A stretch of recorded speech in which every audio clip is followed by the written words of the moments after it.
Hi everyone. So today let's begin with discussing about the functional areas of the cerebral cortex. You see, the cerebral cortex is demarcated into a large number of areas which differ from each other in structure as well as in function. Brodmann was a scientist who had divided the cerebral cortex into 47 such areas, and each of these areas is indicated by a number. Brodmann indicated each of these areas by a number. Now you see, there are three types of cortical areas, or you can say that there are three types of functional areas. Number one, motor areas. Number two, sensory areas. And the third one is the association areas. Okay. Now, motor areas are the areas which are primarily concerned with the motor functions. Sensory areas, as the name indicates, are the areas primarily concerned with the sensory functions. Association areas are the one which are neither concerned with motor or sensory functions. In fact, they are very important for the associative, integrative and cognitive functions to perform. Okay. So now, first of all, I'll begin with enumerating all the functional areas. Now see, first of all, in the brackets which you can see are the Brodmann numbers of each of these areas. So area number 4 corresponds to the primary motor area. Area number 6 corresponds to the premotor area, or you can say that premotor area is indicated by the Brodmann number 6. Area number 8 is for the frontal eye field.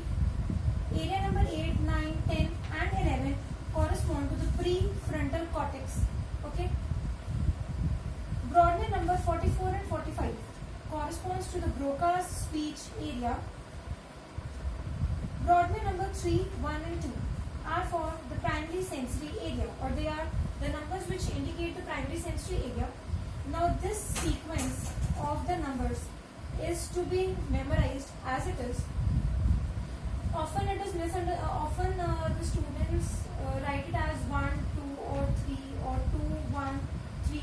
This is completely wrong. You have to remember this sequence, okay? Because this is only the order in which the Brodmann number has been indicated for the primary sensory area. Okay. Now, for the sensory association area, you have Brodmann number 5 and 7. Brodmann number 39 and 40 corresponds to the vernix area. Brodmann area 41 and 42 are for the primary auditory area. Area number 22 is for the secondary auditory area. Area number 17 is for the primary visual area, while 18 and 19 numbers correspond to the secondary visual area. Now, I'll be telling you the detailings of each of these areas with the diagram. Okay friends, so now this is the diagram illustrating the functional areas present on the supralateral aspect of each of the cerebral hemisphere. Starting up with area number 4. Okay, so this entire region which you can see is the primary motor area. Remember that we discussed about the supralateral surface. This was our supralateral surface. Here was our central sulcus. This was the precentral sulcus. And the region between the central sulcus and the precentral sulcus, this region was the precentral gyrus, right? So this region, precentral gyrus, is basically only the primary motor area. So see, this is the precentral gyrus and this is only the primary motor area, area number 4. Okay. Talking about its features. Now see, this primary motor area consists of pyramidal cells, and these cells have got a special name. These cells are called as the Bedd's cells. The reason being is that these cells are very large. Now I'll illustrate you that how the pyramidal cells look like.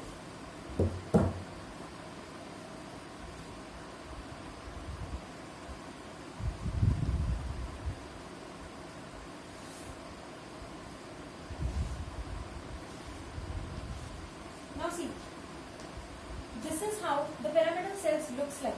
Okay. So area number 4 will consist of the bed cells.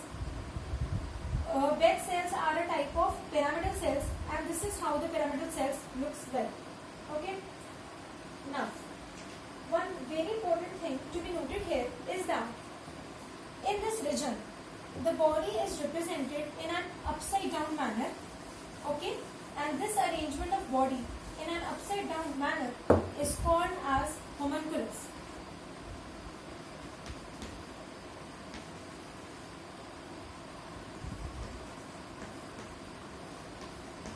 Okay. Homunculus is a term given to the representation of the body in an upside down manner in the pre-central gyrus as well as in the post-central gyrus. Remember, this inverted representation of the body is given the name as homunculus, and this feature is present in both the pre-central gyrus as well as the post-central gyrus, that is the primary motor area as well as the primary sensory area. Okay. So now I will be illustrating you that how the body is represented in the pre-central gyrus and the post-central gyrus. Now see, this is the supralateral surface.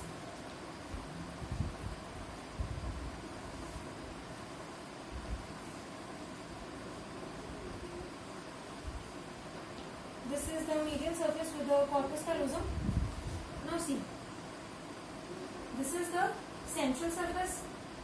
This was the pre-central surface. Now see, first of all, the representation of the body is such that first of all, the region is occupied by the face. Okay, this region is occupied by face. After face, this is occupied by neck. This region, the third region, is occupied by the upper lip.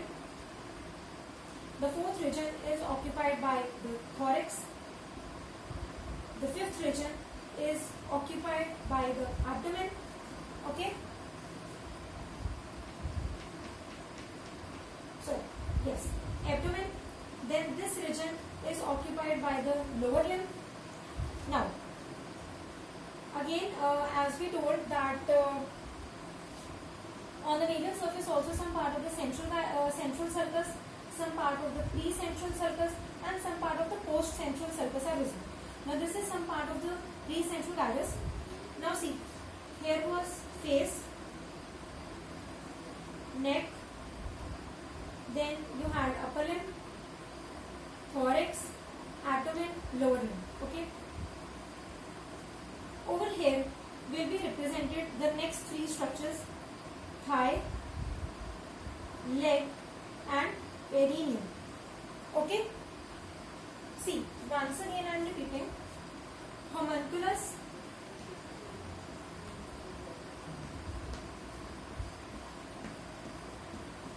homunculus is a term given to the representation of the body in an upside down manner.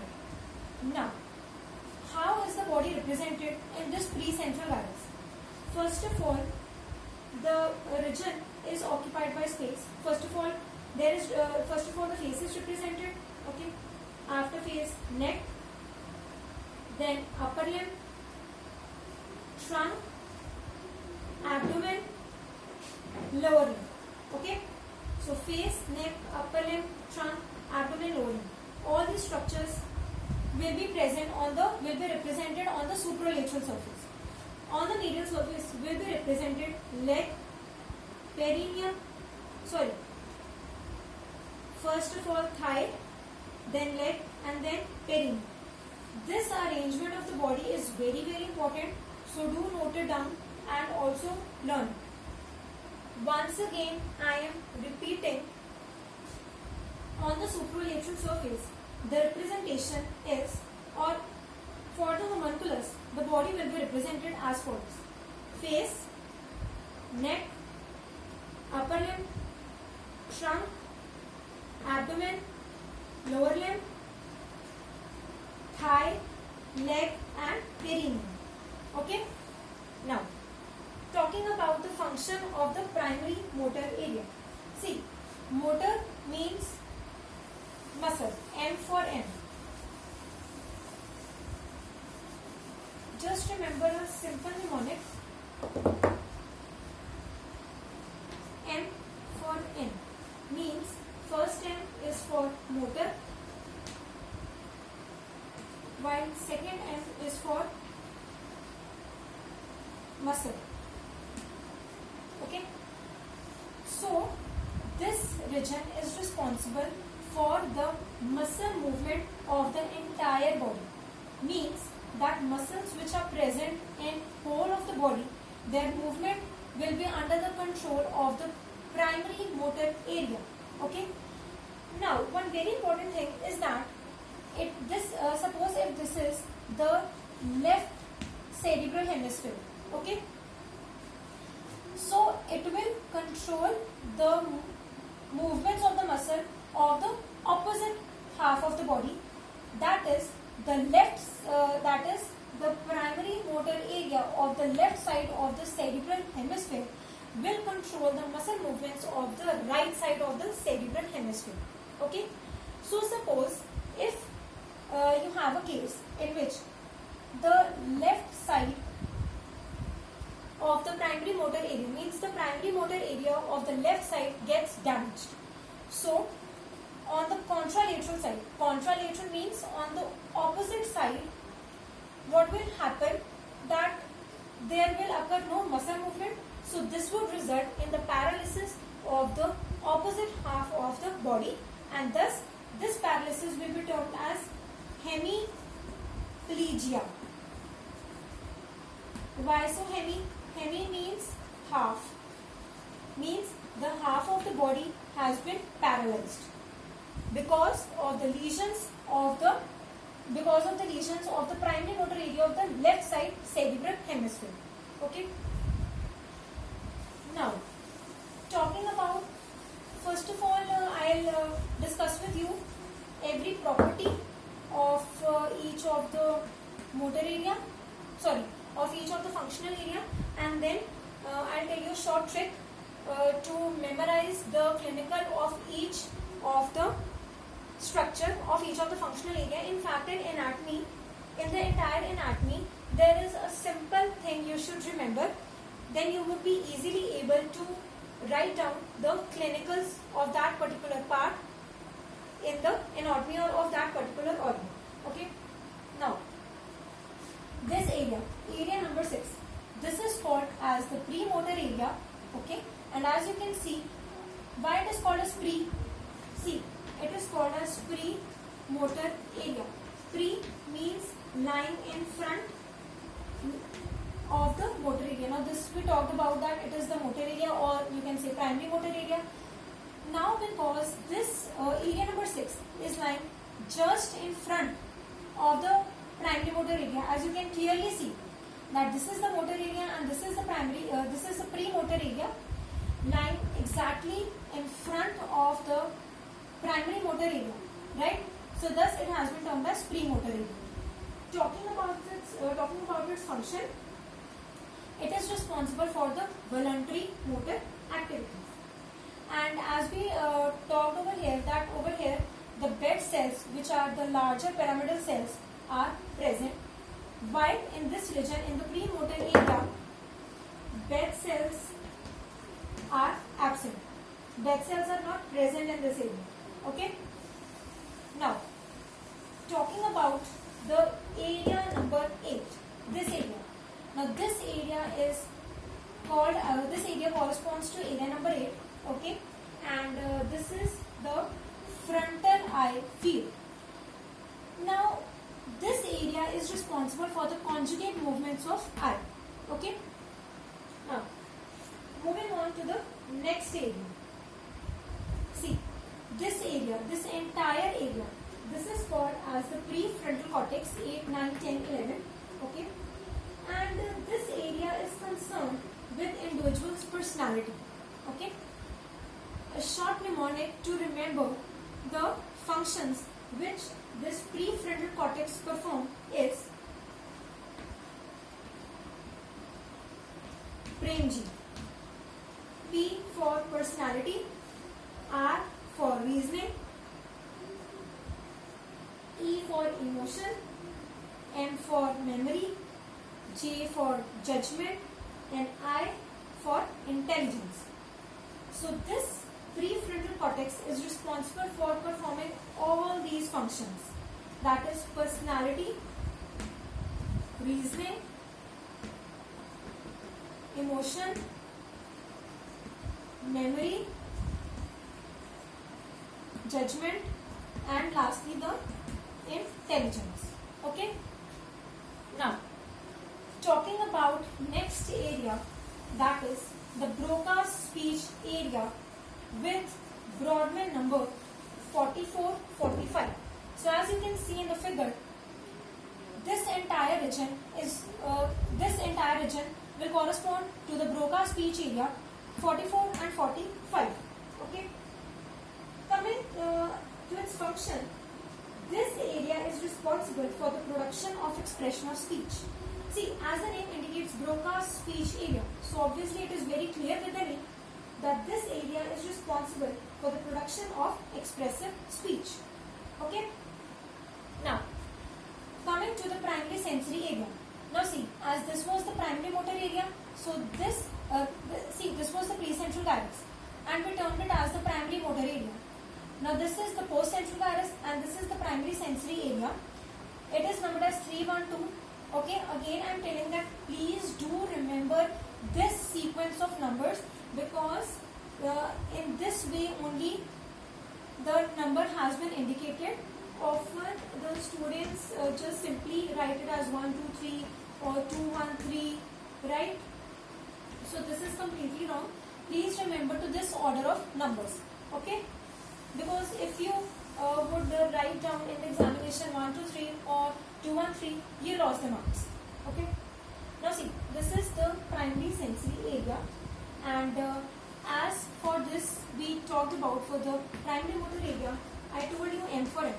Similarly, for primary sensory area, I am telling you S for S.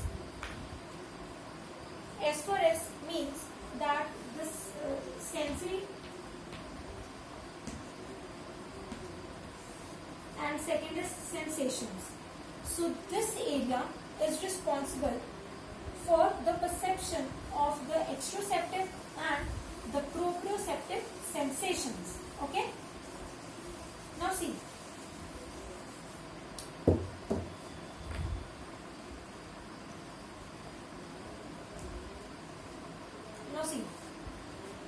First of all, you should know that what are exteroceptive sensations and what are proprioceptive. Now see, PT, pain, touch, pressure, temperature. These all are the exteroceptive sensations, while the sensation of vibration is the proprioceptive sensation. Okay. So this region is responsible for the exteroceptive sensations, which are PT, that is pain, touch, pressure, temperature, and for the proprioceptive sensations, which include vibration. And again, over here also, the body is represented in an upside down manner, and this arrangement of body in an upside down manner is referred to as the homunculus. Okay. So now, moving on to the next. Now see, area number 5 and area number 7 are the sensory association area. Okay. These areas are responsible with a property known as stereognosis. Now what is stereognosis? Stereognosis is the ability to recognize the objects without seeing. That is simply by mere touch. Okay. Fine. So area number 5 and 7, which are called as the sensory association area, are concerned with the stereognosis, that is the property of sensing the objects without seeing, simply by mere touch. Okay. Now, moving on to the next functional area. You can see area number 39 and 40. So these two areas correspond to the Wernicke's speech area. Okay. Now this area is concerned with the interpretation of the language. Okay. Next, talking about the primary auditory area. Now see, this area which is area number 41 and 42 is the primary auditory area, okay, and this area receives input from the medial geniculate body through the auditory radiations, while surrounding it is the area number 22, which is the secondary auditory area, and it is concerned with the interpretation of the sound heard. Okay, are you clear up to here?